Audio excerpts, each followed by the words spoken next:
you all for joining us today. It is exciting to see everybody here that shares this passion between how do fashion and technology play together. And I think it's only going to continue to become more increasingly interwoven with each year. And we have a wonderful group of panelists that will help us get a glimpse into the best of what's happening now and what we can see happening in the near future. With that, I would love to welcome my panelists. We have Brett Schnitger, CEO of Stars Design Group. Brett, will you please introduce yourself? Yeah, my name is Brett Schnitger. I'm CEO and president of Stars Design Group. We're celebrating our 25th year in the business. Our foundation is talent and technology. It's been crucial in every step we take, so it is exciting to be talking about that tonight. I'm also co-host on Clothing Culture. It's a podcast now celebrating its 4th year. We're celebrated in over 100 countries, 150,000 industry listeners. We urge you guys to subscribe and grow that community. Great. We have Cheryl Smyer. We love Cheryl. She wears multiple hats, much like our good friend Audra. She is the VP of Advanced Materials at Parkdale Mills, but she's also a part of CiCLO, which will become a big part of our conversation tonight. Cheryl, please. Thank you, Emily, and thank you, Brett, for having me. I am thrilled to be here. This is only my second time in St. Louis, and I'm in love. So love everyone here tonight, and thank you for spending this 1 hour with us. My background is in yarn manufacturing. 30 years. I have only been in the textile industry in my entire career. And it's one of those things that draws you in and you can never leave. I don't know about the other veterans in the textile industry. At Parkdale, and we are based in Gastonia, North Carolina, we're the largest spun yarn manufacturer in the Western Hemisphere. Yes, we still do exist. We are based in North Carolina. We had the honor of having 25 manufacturing facilities located in the U.S., but also Colombia, South America, Mexico, and Central America. And really the two main pillars of our company are people. People. You can do a lot with people who are motivated and passionate about what you do. The second piece is innovation. And in terms of where innovation fits in with textiles and with fashion, and I can't wait for you guys to hear what these guys have to say. It's incredible. But at Parkdale in particular, we have robots that I didn't know existed. We have robots that really are driven like with Tesla-like intelligence. And I invite all of you, if you ever find yourselves in North Carolina, come on and let's see a yarn manufacturing facility. And the second piece of what my passion is polymer and fiber technology. And under Parkdale, we have an advanced materials division. Actually, it was created to service our other two divisions, our yarn manufacturing and our consumer products division. Really, we felt like there was very little innovation in fiber and in polymer technology. And so we took it upon ourselves as we produce somewhere around 15 million pounds of yarn per week, most of that being in polyester. We felt very responsible for what's happening in the environment and the contaminants and the pollution that the textile industry is unfortunately a part of. So we'll talk about that a little bit more later. Thanks for having me. Excited to invite our good friend Garrett Gearson. He is the founder and CEO of Variant 3D. And we had an opportunity to visit your home office and your beautiful place in California. We want it to be our home. We do. And we were just absolutely amazed by your laboratory there, the place of discovery that has led to the incredible innovations that you're behind. Please share a little more about yourself. Yeah, Emily, thank you. Thanks for setting this up, and thank you all for having me. My name is Garrett Gerson. I'm the founder and CEO of Variant 3D. We are a technology platform, a software company, and we've created a software that knits, and it allows you, everyone's talking about 3D printing, and, this is the closest that we will get to 3D printing a real textile that we all know, that we wear and look at every day. And it really is going to be powered by the platform that we are building. So we're a team of 24 now around the world. We've got some of the best engineers, both on the software side, from physics simulation to yarn and fiber. And what you do is the foundation, right? Everything we always start with is the yarn, the fiber, and from there you grow that into the program and into the final product. What I'll show you, and in a second here, is just parts of our software platform, how it really is going to open up a lot of opportunity in this space. So those of you who don't know knitting, just for context, 70% of everything we wear is made in this particular method of manufacturing. It's global. A lot of it is not here in the U.S. There have been, and there are some small factories popping up within the U.S. that we are working with to deliver programs. And just really quickly, like the why, like why did I get into this? So just to, and I'll make it short, is I've been in the textile and fashion business for over 20 years. Started when I took over our family business in the hospitality company, which was a hospitality company, and that making uniforms and buying fabric was kind of the origination of where I started. Did that for 15 years, and I watched a documentary called The True Cost. And if you haven't seen it, it's fantastic. So I watched it 3 times, and I told the director, Andrew Morgan, your documentary changed the whole trajectory of my life, because after that I sold my company to my partner, took that money and went out to see if I could actually 3D print and onshore manufacturing, be sustainable, actually not I wanted to make sure that you could actually validate your supply chain. And this is what has led to this. So 7 years ago I started the company. 2 of the 7 years was me learning how to program, finding mentors, and the last 5 my co-founder and I have built this incredible company. Today we are currently working with all the biggest footwear and sportswear brands. We're working in the automotive industry, aerospace, medical. It's really exciting. And I've got to meet these amazing people here, and they've introduced me to St. Louis. And our hope is that we can bring manufacturing here to St. Louis and let this be the hub, because it's such an amazing city. The way it's orientated, the companies that are in the area really could use this as a platform to make domestically manufactured products. So let me run through this. I just launched this 2 weeks ago at another tech conference. I'm excited to share with you all. This is the Variant 3D. Well, let me see. One more. Yeah, we can advance to the next slide. Which means that every year your fabrics have to arrive on that date, and to do that they have to be ordered in this date, and to have your sketches in on that date so that you can have this fitting, that fitting, and that fitting, so the clothes can be ready on this date. And that never changes. It is relentless. You don't even get to finish one collection before you have to start the next one, because they now overlap so that there's a flow of merchandise into the store, so the customers can shop every 2 months and go in and find something new. So being creative on demand, because sometimes you just can try, but you don't have a new idea. And you have to, on October 14th, you have to have 60 new ideas to hand into the factory. So that's just on a high level the problem, right? And what you just saw there is actually a modern footwear factory. And most of you don't know that the shoes we wear, there's something like 35 to 40 people that actually touch your shoes and assemble and put them together. That new shoe smell you smell is actually toxic glues that you're smelling. And that's, we associate that with a new shoe, but in essence, if it smelled like nothing, that is what the future of footwear should look like. And we don't pervasively talk about that versus fast fashion, but it is an incredibly resource intensive and pollutive industry. And this is how we're solving the problem. So right now, what we're able to do is you're able to take a structure white or any type of scanner. We use a structure white light scanner. We scanned our model. Our software, you pull that triangulated mesh into our software platform. We have proprietary algorithms that'll break it down and pull it in. This all happens instantaneously.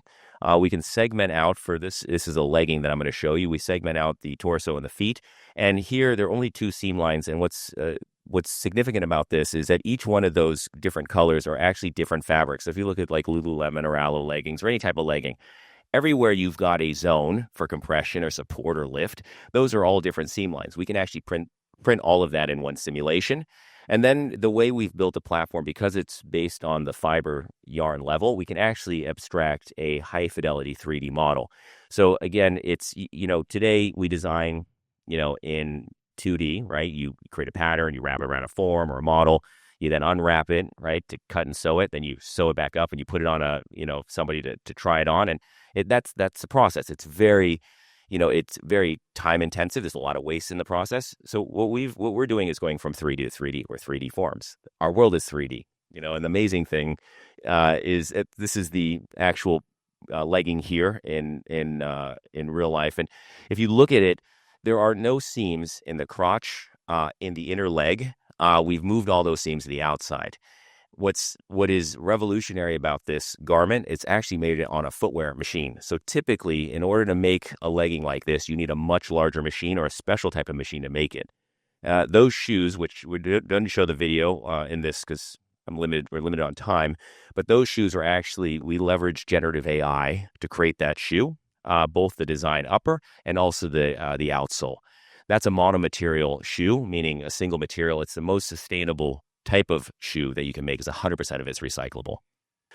Really, it is a new design language. You're able to design anywhere in the world. And a big part of what we want to do is democratize the industry. We all draw inspiration, not behind a computer, behind a desk, right? You draw inspiration when you go to a museum, when you're out in nature, right? I always had a dream that, and our team as well, that you could design anything, anywhere, right? From your iPad, your laptop, and be able to effectively in that 3D model form, which you saw there. And I'll show you, there's another demo I'll show you that is much more complex, that'll highlight the complexities of what we're solving for. But all of that wrapped up in that 3D model are all the design inputs. It's a digital tech pack that can go to manufacturing. So that is the major difference, right? So if those of you know CiCLO or any of these other design softwares, they're amazing to create a visual tool of what you want to design, but it doesn't alleviate the fact that you have to then go make a pattern, fit it, try it on, then put it. It's a piece of a tech pack that goes to a factory. What we're working on doing is that digital file, that 3D model, will actually plug directly into a machine and make that product for you. To work through. So, I get to sell it. I'm very lucky. I'm very amazed and have an incredible co-founder. Well, we're also excited to welcome Caroline Williard, a pioneer and celebrated designer that we are lucky enough to have here in St. Louis. Oh my goodness. Thank you, Emily. I'm so honored to be here tonight, guys. There are some credible people up here, and I just feel so humbled. I am a local St. Louis designer since 2010. I specialize in bridal, special occasion, children's wear, and bespoke. I do a lot of customized stuff for people. And I, have always done things by hand, myself. I'm one-person show. So the idea of having a way of having 3D, minimize waste, right? Save time, be something that the client can look at and even see in motion, like fabric movement, lace detail, without actually having to purchase the fabric or having to do anything outside of between me and the client, and they can see it in real time. So I had the honor of working with Fashion Week San Diego last year, and they were partnered up with Apparel Intelligence out in California. And they were looking for a designer that was interested in sustainability and eco-conscious fashion. And I was somebody that they chose, which I was really honored to, they asked me to do this. And I was like, are you sure? Me? I'm over here in St. Louis, And so it was really cool to represent my city out in, the West Coast area. And so Apparel Intelligence, what they did was they took as you see here, this is Posh. This is a virtual avatar of a real person. So this is where the future is. People are going to start being able to make an avatar of themselves with their own measurements, their own skin texture, hair color. And what's really neat is you're going to be able to, try things on at different stores. virtually, and so this is the future. So this is the first time ever a virtual avatar was actually signed onto a modeling agency. So this was this had never happened before. So this actual model here can get paid and can get designs on her, and she can walk on the runway, which she did last fall in San Diego. So what I got to do was I asked the model in real life, RJ White, I asked her what she would like me to make her. And so she wanted something tropical, something kind of sexy and fun. And I remembered I made this print a long time ago. And so it was funny because Apparel Intelligence did not even have my Illustrator file. So they asked me to just send a piece or a sample of the fabric that I had. And actually, luckily, I still had it in a bin somewhere. So I was able to send them a piece of the fabric, and they were able to use high definition photography and recreate the butterflies for me. And so I was able to print it on fabric and make this design for her. So I'm sorry about the low definition quality here of the picture, but so it was really neat at Fashion Week San Diego because the avatar model walked on the runway and so did the model. So it was just really cool to see both of that in action and how, this is something that is going to be seen now all the time, I think, in the future. Great. Well, I'm excited to start getting into the deep end of some questions that's happening in our industry. I'd like for us to start with the complexities of the industry. We could take the whole night on this, but we'll try to keep it brief because we have a lot of wonderful topics to cover. Brett, I'm going to start with you. Our industry has long been challenged with vanity fit. You go to a store, you're not sure what size you're going to be unless you're really familiar with the brand, and it can vary style by style. And with the advent of e-commerce becoming a bigger part of the consumer's dollars now, it gets even more complicated. This is increasing returns for retailers. People are bracketing, so they're buying more than one size. Therefore, guess what? More returns. And there are companies that are saying at this point their e-commerce has become just marketing because this is such a big problem. What kind of technologies are out there that can help boost consumer confidence, help ensure that you've got fit narrowed down for your customer, and transparency of fit is very clear? Yeah, certainly as we evolve online, these situations get created where, when you were walking into a store and trying things on, women have certainly known forever that you go from brand to brand, sizes change all the time. Men kind of find their favorite and stick with it, because we hate trying things on. But as we move into an online environment, if you're not familiar with the brand, you have all these challenges, and technology comes up and finds a way to solve these. We work with Janice Wong, Al-Anon. We've worked with her for a number of years. She started in 2001. She scans thousands of bodies around the world. She has these unique algorithms that create these multiple points of fit based upon the average consumer today. And then they create these kind of expensive mannequins and also build that into a virtual space where we build 3D designs. We've been doing that for a long time too, with a science-based fit. The challenge in the industry is that you've got to figure out a way for the industry to come together and have consistent fit and sizing, because even though you have all of this science, not everyone adopts it. There's always nuance to fit. That's where other technologies come in and play. On our podcast, we interviewed Whitney Cathcart. She's the co-founder for 3D Look. Today in our phones with LiDAR technology, you can take 2 photos with 3D Look and over 80 points of measure. The technology can capture over 80 points of measure. For partnerships with 3D Look, and there are other companies doing similar things, you load those points of measure, or you load the points of measure of the garments, and it actually tells you which size you should buy, reducing returns and exchanges. So technology continues to find a way, and there's multiple different things happening all the time, which is really exciting in our industry as the challenges come up. You talk a little bit about Al-Anon and 3D Look, and those are platforms. Well, 3D Look especially is incorporating AI. which is finding its way in multiple points of our industry today. We talk about e-commerce and the rise of all these packages getting delivered every day, and we are seeing a kind of congestion in that last mile delivery. What's happening in this space? Yeah, so you've all experienced it, right? Amazon says we'll deliver tomorrow, and then you see a guy 2 days later show up in a little U-Haul, and you're like, what the hell is going on? We've got a huge challenge. We've all adopted this kind of shop at home mentality. The statistics are pretty startling. 1 billion packages every year come into the U.S. from overseas ports. Of that, 1 million packages a day are in the fashion business. You combine that with the packages that are transiting, 100 million packages a day are transiting throughout the United States, and you can see that we're hitting a logistical wall. And again, technology comes to help. There are companies that are coming to figure out solutions, understanding streamlined routing, partnership of small parcel carriers. When these challenges exist, there's got to be solutions because there's only so much bandwidth.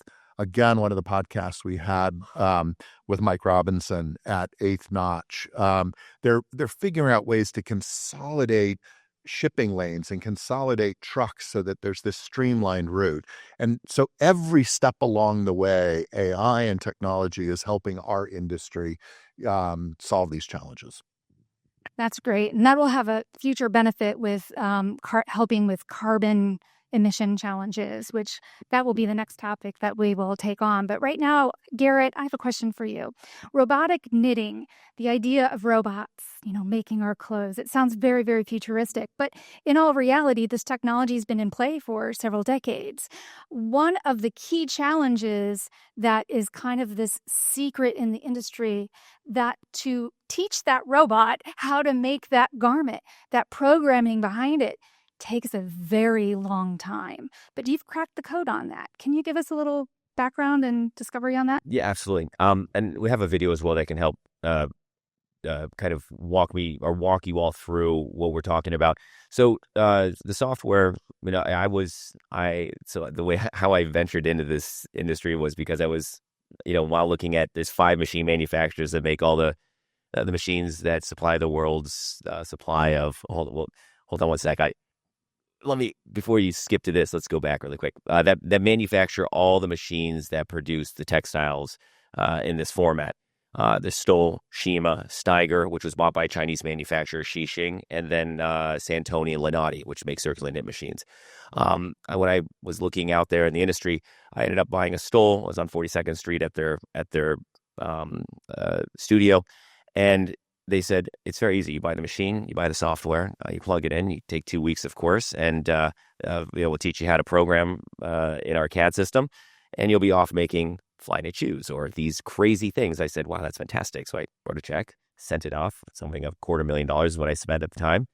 And 6 months later, the thing showed up, and I plugged it in. I called him. I said, hey, I think my software program is broken because it doesn't look like what you showed me. Oh, I said, don't worry. You come to Germany for a couple of weeks. It's like, oh, okay. And we'll teach you, and you'll be making all this stuff. No problem. Got on a plane, went there, was more confused. So I had to I found a mentor that helped me and taught me for 2 years how to program it. And what I started to realize is if you want to be a master knitwear engineer, right, and really understand this, like it takes anywhere from 15 to 20 plus years.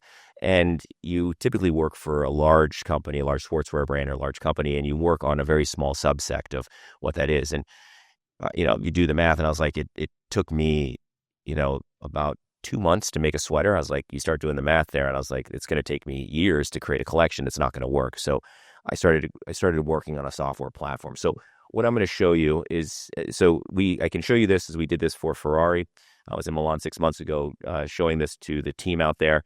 This will show you how complex the 3-dimensional shapes we're able to create. And so we can import in a car seat.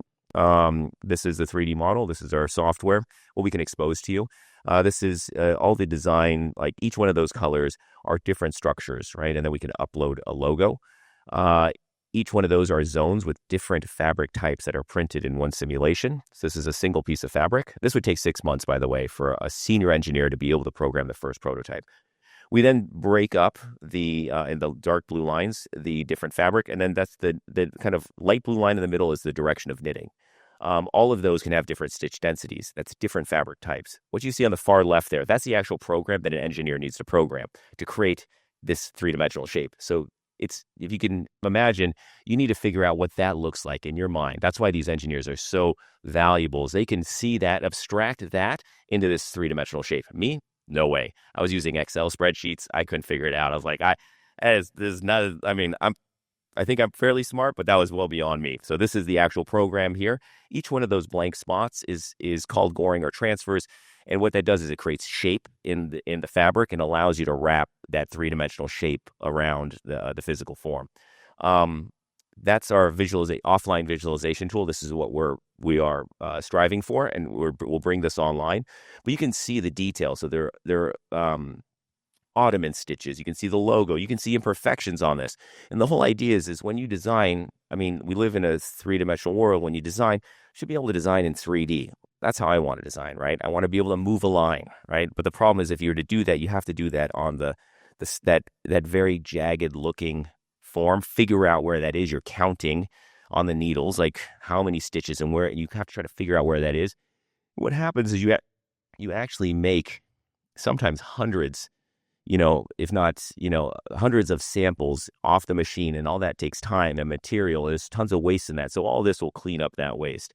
So the complexity, Emily, lies in like just having the time to do this, but it has been a glass ceiling for the industry, and I'm happy to say that we are with a lot of amazing partners. We're working with really incredible people out of MIT, Jim McCann's team out of Carnegie Mellon, Genevieve out of Drexel, right, and UPenn. There's amazing talent, NC State, right? There's very amazing universities that are doing this work, and we get to work with those incredible people to really commercialize something that, what our goal is in the next, year and a half or so, that will be available to everybody. Right now, we use it as an internal tool. We are onboarding large customers onto this platform, learning a lot, creating really refining the software. And then the goal is that this will be available to everybody. And 6 months become a day. Yeah. Yeah. So, and the same thing with footwear too, right? What you don't realize is the amount of time and effort, energy, and material that goes into your shoe. It takes 3 to 5 months to design a knit shoe, right? The iterative cycle, because what you give to it, like even in a tech pack, what you give to a factory isn't always what you get back, and that's what creates this iterative cycle of going back and forth. What we're able to do is with really on the first iteration, maintain the designer's intent.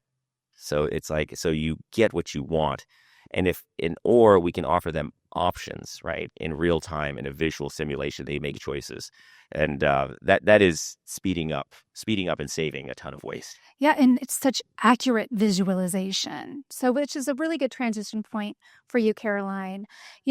We saw in an earlier video Tom Ford talking about how consumer demand, there's a ton of pressure. People want more, they want it now, and they expect it now. So there's a ton of pressure to constantly be ideating, creating, producing. For you, by bringing 3D into your process, how has that helped you from a creative standpoint? And are you noticing that you're also able to kind of improve your turnaround time, reduce waste? Yeah, absolutely. Normally, you'd have to do a mock-up for a client. So you're using either the same fabric or a muslin fabric, and you're making this mock-up, which can take, depending on what the, garment is, it could take literally weeks. So, being able to do this 3D and then getting to also show your client how it would look like on them without them having to ever try it on. So it's saving them time. It's saving, so much fabric.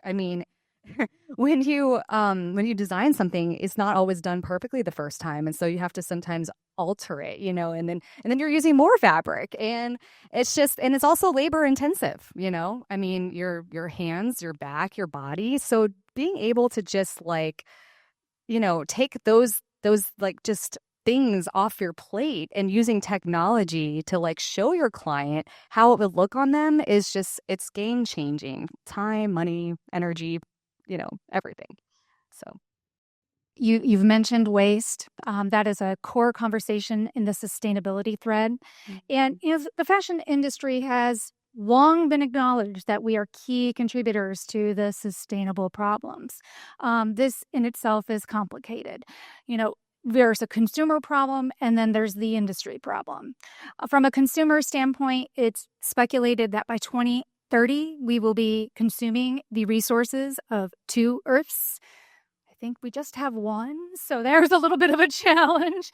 In the United States alone, landfills receive approximately 11.3 million tons of apparel. The industry also is a key player here. We produce about 100 billion garments per year, and that results in 92 million tons of textile waste. That textile waste are, there's samples, there's cuttings on the cut and sew floor, there's fabric that isn't perfect, there's lots of different things that are contributing to this challenge. I'd like to talk to you, Brett, on the sustainability side of things. How do you think technology is reshaping sustainability in traditional fashion processes such as design, fit, manufacturing, and what is your experience in helping to stay progressive in this space? Yeah, you've seen evidence here tonight. I mean, all of these things are happening in our space. Stars has been doing 3D design, pattern-based design for over 15 years.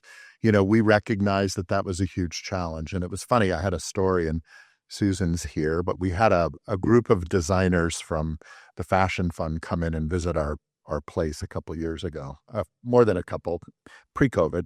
And I sat down and I said, I'd love to hear about your journey and tell me about your creative process. And they were talking about the tactile feeling and experience, the development, how wonderful it was. And I just prompted them. I said, how do you think technology plays in the role of your creation? And, they're like, it's soulless, it's cold, we're creatives, we love to touch and feel. And I kept my mouth shut for a while and let them go through their process. And I said, okay, it's now time to talk a little about stars. And I brought up our 3D.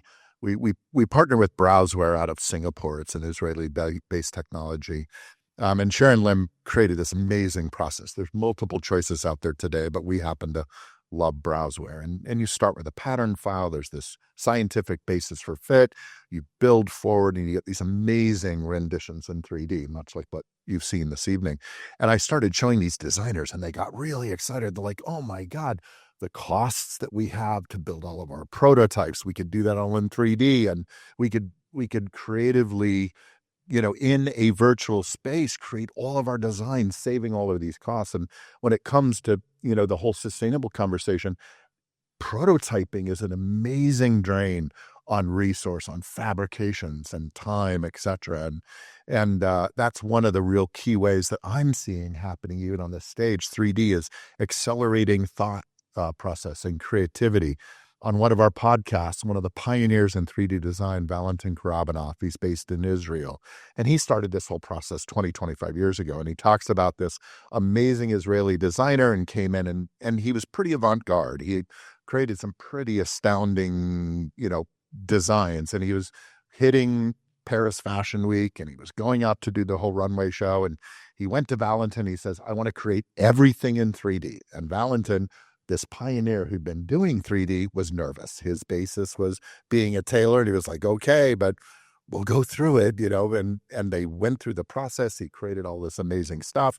And the designer said, okay, send the files to the atelier in Paris. They're going to go create the stuff, and we're going to hit the runway a week from now. And Valentin, he goes, I actually started sweating. I didn't even trust the process myself. And I'm like, are you sure you want to do this? Don't you think you want to drape some, garments and make sure? And he goes, no, I trust the process. And Valentin, was just like, okay. Sure enough, it went off without a hitch. And that was 20 years ago. The technology has rapidly expanded. And we're seeing this whole conversation about phygital today. Digital and physical. The combination between phygital design. we're seeing that online and, and avatars, the digital presence is growing. And Valentin, this stuck with me and it stuck with me forever. He goes, pixels don't fill landfills. And so he's like, as we see this evolution coming into our space and designers finally get a piece of the tech action when it comes to digital fashion, that's exciting. And so that's one of the steps. And I think that there's a number of other things, AI solving a lot of those different aspects too, in terms of carbon neutrality and all of that. So, Garrett, there is an opportunity for the robotic knitting and 3D that can really contribute to solutions here, such as zero waste manufacturing. What are some of the biggest hurdles that brands have trying to adopt this technology? Well, I mean, I think it's being able to find the talent to be able to program the machines. I mean, that is the biggest, in order to create a collection or, build a brand, you need to have a fairly large team to be able to do that. You need to be able to find an engineer. You need to be able to create a program. You need to buy a machine. You need to be able to plug into a manufacturing factory. So, I mean, what we're building, what we're solving for is everything you see in the 3D file. Like you saw that Ferrari car seat, everything embedded in that car seat, in that digital design is actually the machine code to be able to manufacture that product. So we're doing the same thing in footwear, where you can bring in, and so the idea is, right, and how we're solving for it, it's the hub of digital design, right? So you'll be able to use all the same. Like, we're not going to take away or say you have to use our version of Photoshop, Illustrator, Rhino, or 3D CAD systems. We all love those tools. It should be able to enable you. So you can pull in, 3D curves from Rhino now. So we have an API plugin. You can create your outsoles and see what a full shoe looks like. And what we're able to do is then break apart that product, and then it can go to a 3D printer and go to a manufacturer to make at scale. The other thing is you treat the machines. What some of the other issues is you treat the machines like 3D printers, right? So it's about setting them up so you don't have the downtime of resetting up the machine. So now with what we're doing with the legging that you saw, is that machine can now make a shoe, can make a legging, can make a bag or accessory, can make a something for the interior design space, furniture covers. I mean, it is really, the things that we're working on in the medical space, in aerospace, in semiconductors, textiles are everywhere. I mean, I think we all realize this, and what you're doing is really amazing. So I can't wait for you to talk about that. But it is, textiles are amazing because quite frankly, we're born wrapped in textiles. Our whole life is surrounded by textiles, and then we die wrapped in them as well. And it's just now taking that language of design and that artistic feel and being able to abstract it in something that's more understandable. So speaking of textiles, let's talk about polyester. Polyester, nylon, some of these synthetic fibers, they're a part of our daily wear anymore. People love them for their performance characteristics. But and it's a high percentage of the fibers that are produced. 111 million metric tons of fiber produced this year. More than 60% of that was polyester. And that's creating a huge challenge because of its inherent nature. Polyester is essentially plastic, and it's estimated that will take around 500 years to biodegrade. But there are other challenges to that, such as shed happens. I would love for you to talk about CiCLO technology and how it is solving some of these poly problems, with regards to biodegradability and the shedding of microparticulates, which is becoming a big conversation today. Thank you, Emily. When we think about our clothes and we wash them and we use them and we manufacture them, unfortunately, in every one of those steps, shedding takes place. When we're dealing with wool and cotton and silk and natural fibers, linens, these microfibers that are shed from the main textile construction, if they end up as pollutants in the environment, they biodegrade because natural microorganisms are capable of biodegrading natural fibers. What happens with polyester, nylon, acrylic, all of these man-made fossil fuel-based polymers is that their polymer structures too large and complex, and natural microorganisms are unable to break them down.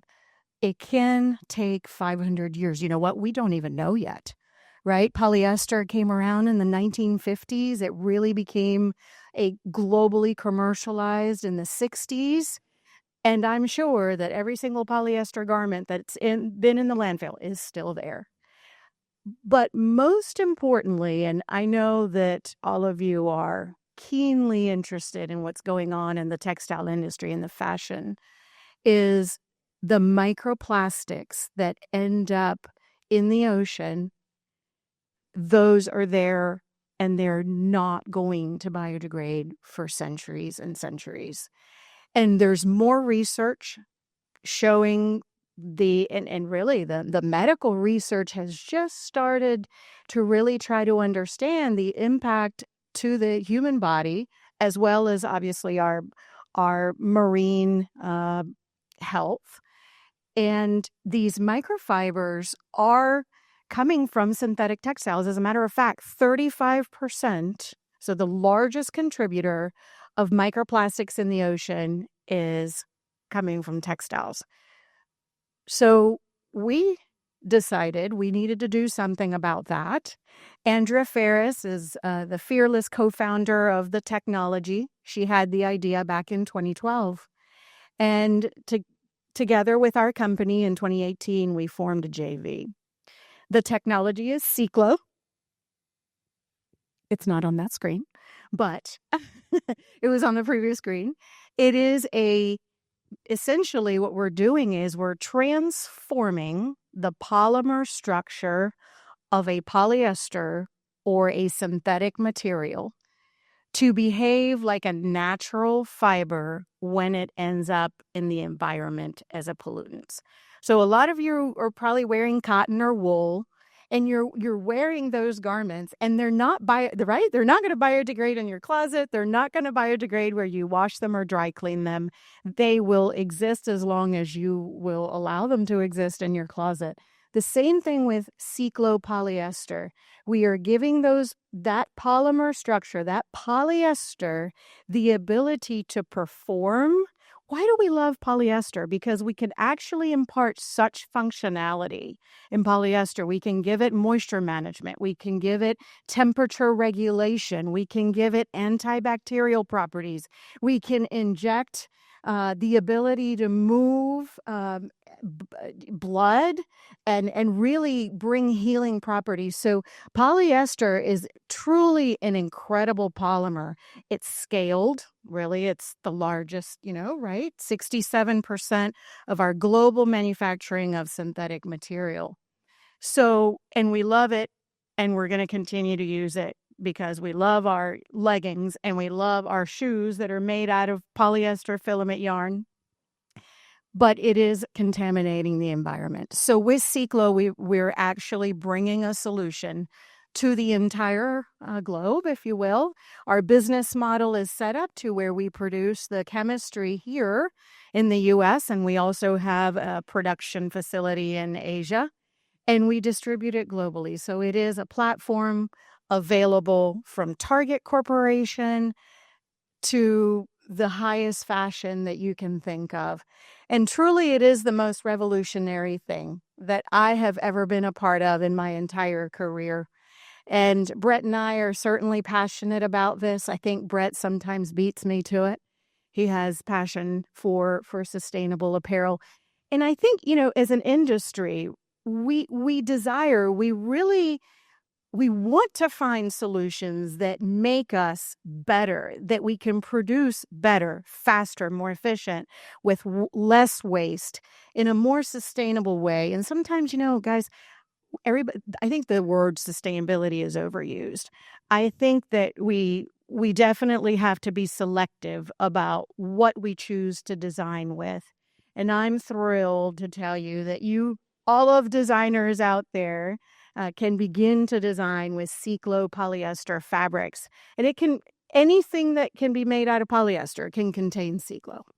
Polynylon. And nylon as well. with this new science, I'm sure you've had to do a fair amount of education to, bring brands up to the knowledge of what you can do. Have you had to encounter skepticism? How have you overcome, all of the questions about this brand new thing? Yes. Oh, there you go. Okay. When you bring an innovation to the market, and really in our space, we've known about recycled polyester for 30 years. It is not new. But when it first came out, I remember there were articles where moms did not want to buy a blanket made out of recycled polyester and put their baby in this dirty bottle blanket, right? We've evolved. They weren't dirty bottles. They were cleaned up. But the same thing with an innovation like CiCLO. It is truly polyester. How can polyester biodegrade? I want to understand that, right?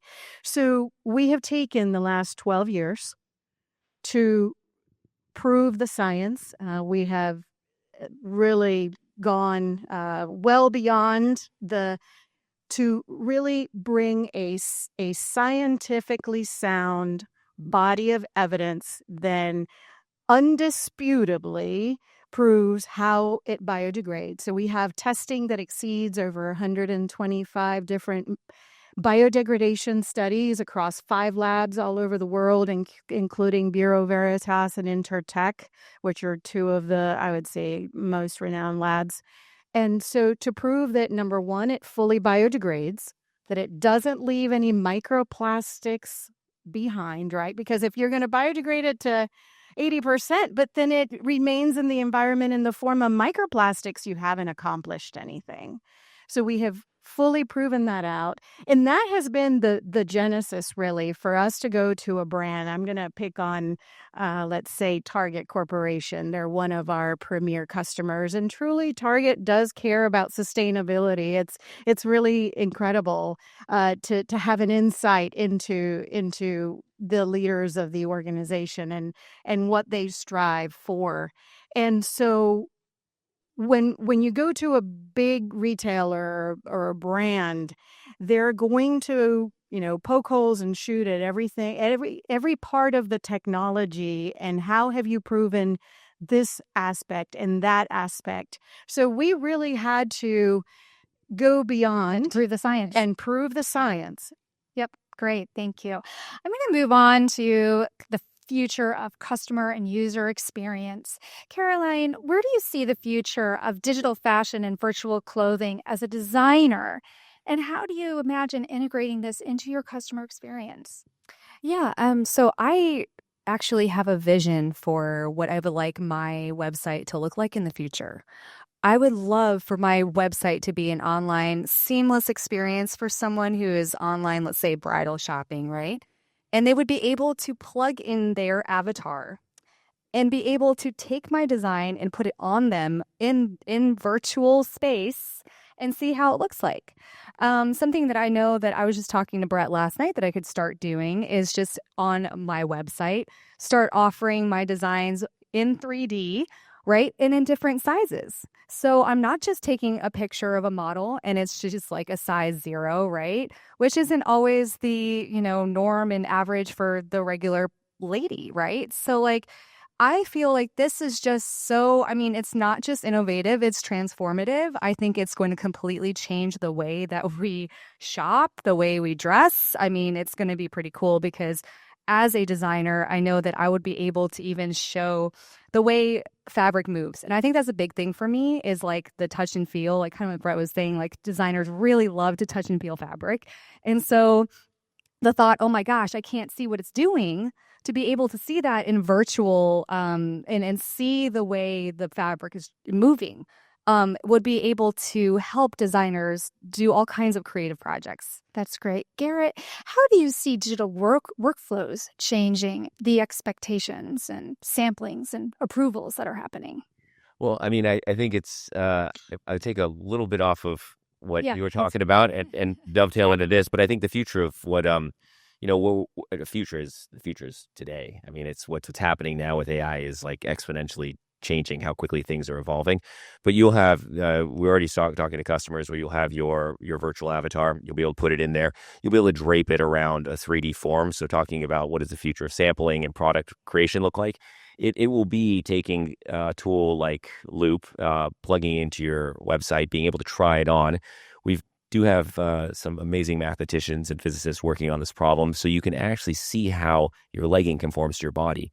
If you wanted to create a corset, how it shapes and supports you, a brace where you're going to put those different structures, and you won't be a size anymore, right? It's you will have your own size. I mean, sizing came about in, was it the Civil War, where we had to mass produce clothing. So it's relatively new, right? But it's kind of changed the landscape of how we buy.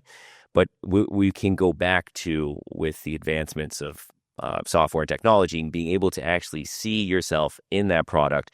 You'll have effectively a version of like a Nike ID, right? And that will be you if you allow them to have that data set of yourself. Are you speaking about a digital twin? Correct. Yes. So, and your digital twin, you'll be able to dress, create, and make on demand. That's great. Brett, let's talk industry stakeholders. There's a lot of people that need to come together to make change happen. What are your thoughts with regards to how do you foster greater collaboration between designers and developers and all the key stakeholders of the industry that need to come together to see forward progress? Yeah, today it's actually happening, but it's not happening at the pace that I see it happening in the next few years.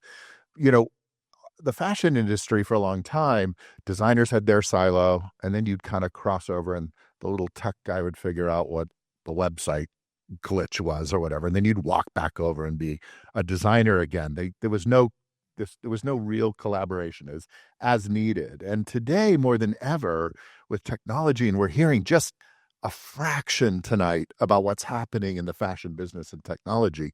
But to foster these things, there's key main points. One, cross-disciplinary teams.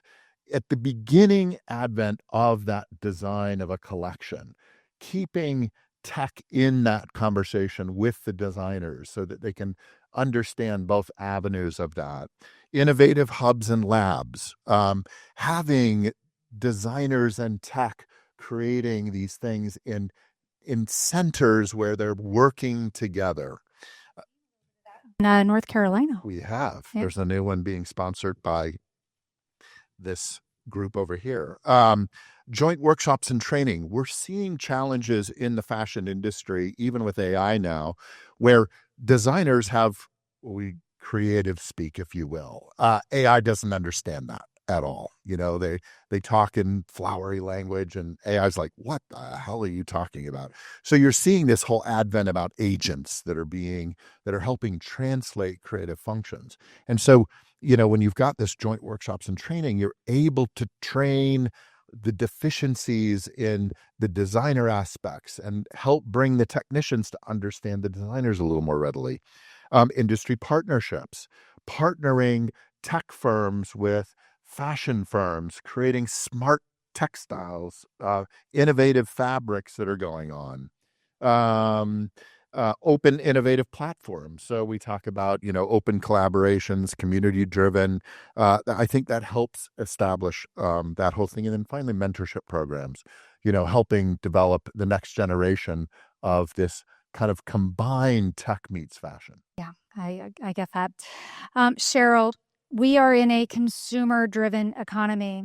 Sustainability might be an overused word today, but it is something that is ever present in our minds, and consumers want to be a part of the solution. They also don't want to sacrifice cost. They don't want to sacrifice comfort. They don't want to sacrifice performance. How is CiCLO addressing this? Is it accessible?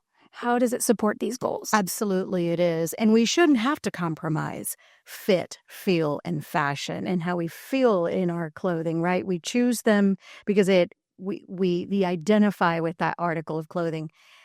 With CiCLO, it was specifically designed for textiles. There's a lot of biodegradable technologies that came first for doggy bags, for plastic cups, for styrofoam, right?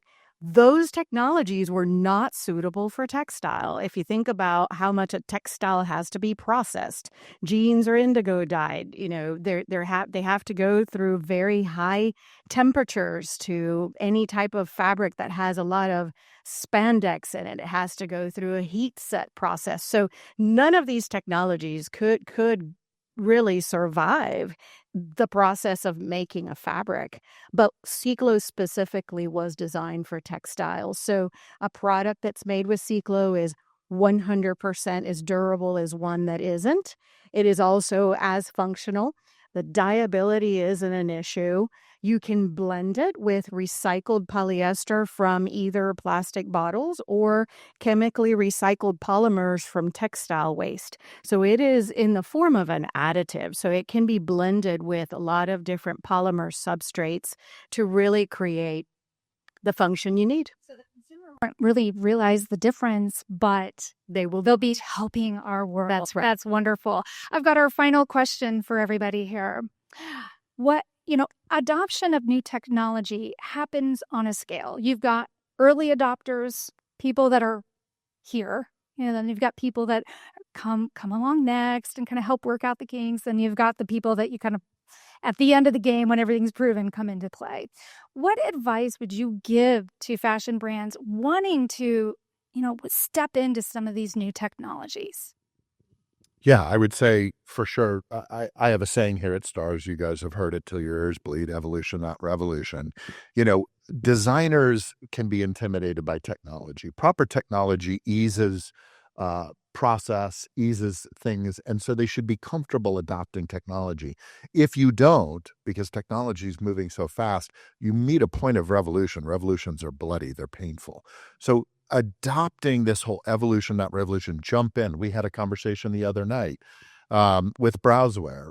Sharon's created Browseware University, accessible to designers to understand that, because unfortunately the education system is far behind because technology is moving faster than educators can implement, the curriculum to put it in. So technology is finding ways to educate. And I really think it's important for designers because it's not slowing down, it's speeding up. In our business, I think progress over perfection. I think a lot of times we get hung up in finding that, that perfect state out there. There isn't. In the textile industry, it's absolutely been an evolution. I love that. And I think in a lot of cases, a lot of innovative technologies don't make it to a commercial place, because there isn't the support of the brands. The brands sometimes want something to be fully de-risked before they're able to get themselves behind a new technology in the market. So progress over perfection. Well, there wasn't a solution, so we went and built one, and that's what we're doing. And the goal is to make it accessible so everyone will be able to have access to it. It is one of the most exciting opportunities in the textile field. It is one of the most innovative spaces. I mean, it is the closest thing, I said it before, that you'll be able to 3D print a fabric. It is, it's unheard of to be able to do this, and it exists. It's just it's not very accessible. So, and kind of on one thing, I think on the CiCLO polyester side, what's so important about, I find it really interesting is polyesters will never leave the industry. I think that I love wool. I love natural fibers. We're able to swap things out with our software to use sustainable fibers. But polyesters do perform at a level, or have the ability to perform at a level, that some natural fibers can't. And the fact that there is this option is really amazing. It's really interesting because you can if you look at all your performance footwear shoes, they're all made of polyester. Your midsoles, outsoles, those are all injection molded using some kind of foam or supercritical foam or something like that, which is a TPU, which is a poly-based, oil-based product. So, sorry, and then to bring this back to how do you like, as a new designer coming up?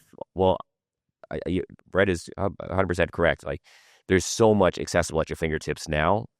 You can learn yourself so much. Take a mentorship. We're pushing very quickly or very hard and to get our software platform out. But ultimately, I think there are a lot of amazing other entrepreneurs doing things like this in our space. So I think you just got to lean in. Maybe if it doesn't exist, there's a big opportunity. You'll end up doing something you didn't think you would do, right? I was a designer, never thought I'd be running a software tech company. That is so cool. Yeah, I literally would research, for years to see if there was anyone out there that was caring about eco-conscious bridal clothing. Like, because you think about how much fabric and how much energy goes into making a bridal garment, especially if it's a really huge, gown. And it's so much waste to our environment. I mean, I hate to say it like that, but a lot of times, you're not reusing that bridal gown, right? I mean, maybe you'll hand it to a friend or a sister or your daughter later on, but you're not reusing this. So it bothered me so much because I would be making this stuff and I would be like, gosh, I'm so eco-conscious about stuff. And I'm like, I can't, offer my clients who want to be on the lower end, like, do they have, $15,000, $20,000 to spend on an all silk dress? Not always, right? So, in order to be competitive with, let's say, China manufacturers, like, you need to be able to offer dresses that are polyester made. So this is such a solution to the problem that I've had for so long of how do I make sustainable clothing that isn't, necessarily natural fiber. So CiCLO is amazing. And I'm so grateful to have met you. That's all great advice. We are going to hang around. So if you have more questions, I know we could talk all night because there's just so much to learn in this space. Thank you all for being a part of this conversation. You're welcome to hang out, ask more questions. Thank you to all of our panelists for participating today and all of our sponsors. We do have a little something for our panelists for your participation today.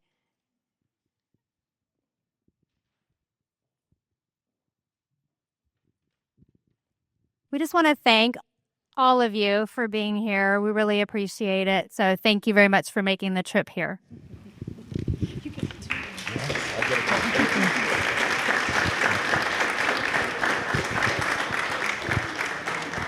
Okay, there's more food, there's more wine, so please enjoy.